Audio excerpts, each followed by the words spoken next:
Jacques, qual è la storia dietro al film? Cioè, da dove è nata l'idea di voler réaliser Emilia Pérez? Donc la première question c'est pour Jacques, d'où vient l'idée de raconter l'histoire d'Emilia Pérez? Ça m'est venu à travers par la lecture d'un livre, dans le chapitre duquel il y avait un personnage de narco qui émettait le désir d'opérer une transition. Et moi j'ai été surpris d'une chose, c'est que l'auteur ne donnait pas suite dans le roman à ce personnage.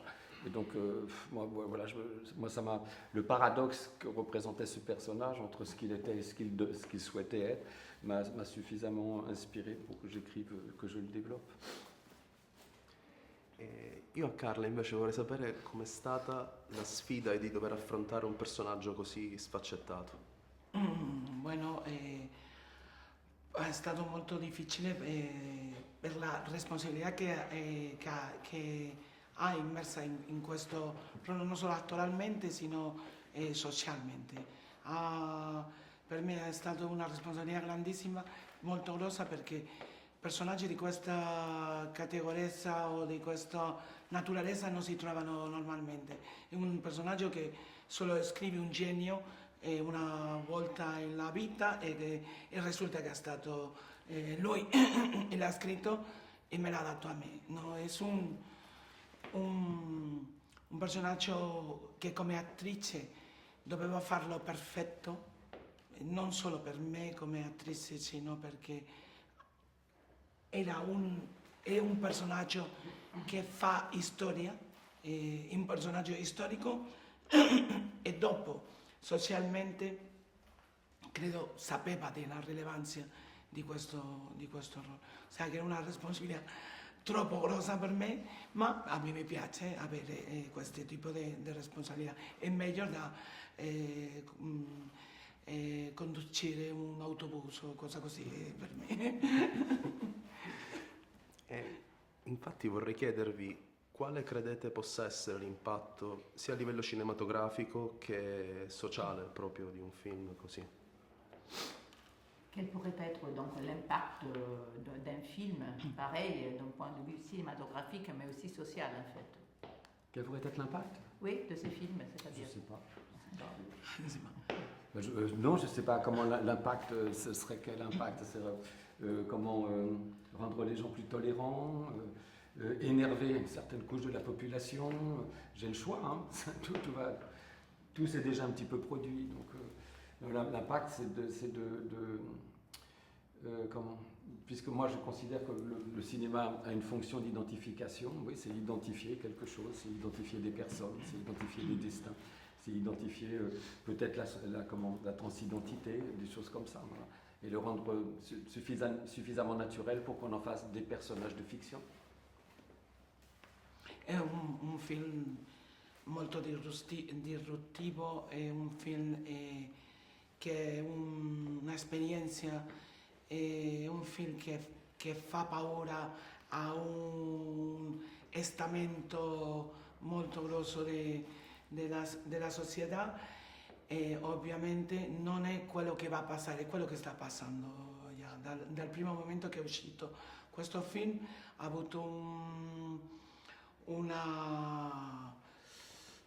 non lascia nessuno indifferente, no? Ma per me lo più carino di questo è che ha unito a tutti tantissime persone che vogliono vivere nel rispetto, nella libertà, nell'amore, nella fraternità. E in queste cose che le francesi promuovono tanto, la libertà, la fraternità e qual era l'altra? L'egalità. No? Ma è vero, no? Alla fine è un film messicano, ma con l'ideale francese totale, no? Della rivoluzione francese. E non ultimo volevo chiedervi com'è stata l'esperienza di lavorare con Zoe e Selena. Quelle était l'expérience de travailler avec Zoé Saldana et Selena Gomez? L'expérience en tant que metteur en scène, ben moi, d'abord, je dirais comment. Il y a une chose particulière que je ne savais pas forcément avant. Quand je vais vers Zoé et quand je vais singulièrement vers Selena, je ne sais pas que ce sont des personnes extrêmement, comment on dit, connues. J'ignore tout ça.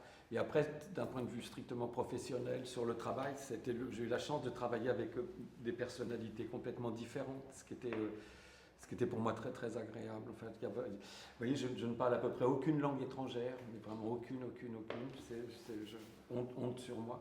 Mais quand même, tous les matins, il fallait que j'apprenne à parler le Carla Sofia, il fallait que j'apprenne à parler le Selena, il fallait que j'apprenne à parler le Zoé Saldana, enfin, voilà.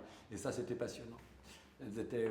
Ce sont des actrices très très différentes, qui ne demandent pas les mêmes choses et qui ne font pas les mêmes choses. Ça, je trouvais ça très excitant.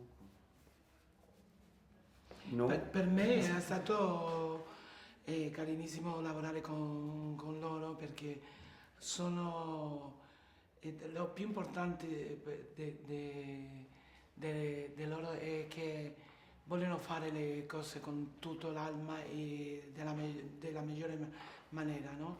E che non si credono niente di questa Star System, sino che sono attrici che arrivano al set come qualche altra, no?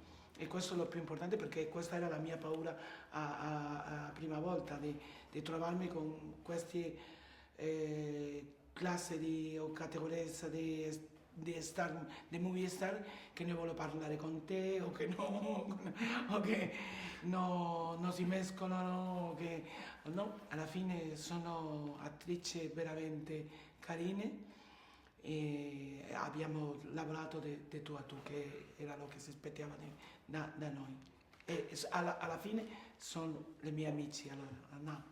Parce que j'ai beaucoup aimé, en fait, en parlant, là, que ça me vient, c'est que comme on travaillait en studio, donc un lieu fermé comme un théâtre, j'avais l'impression que en fait, j'étais un peu le directeur du théâtre, le metteur en scène du théâtre, et j'avais toute ma troupe de comédiennes qui étaient là. Et j'étais un peu comme Bergman au théâtre suédois. Allez, on va jouer. Grazie. Grazie mille. Grazie mille.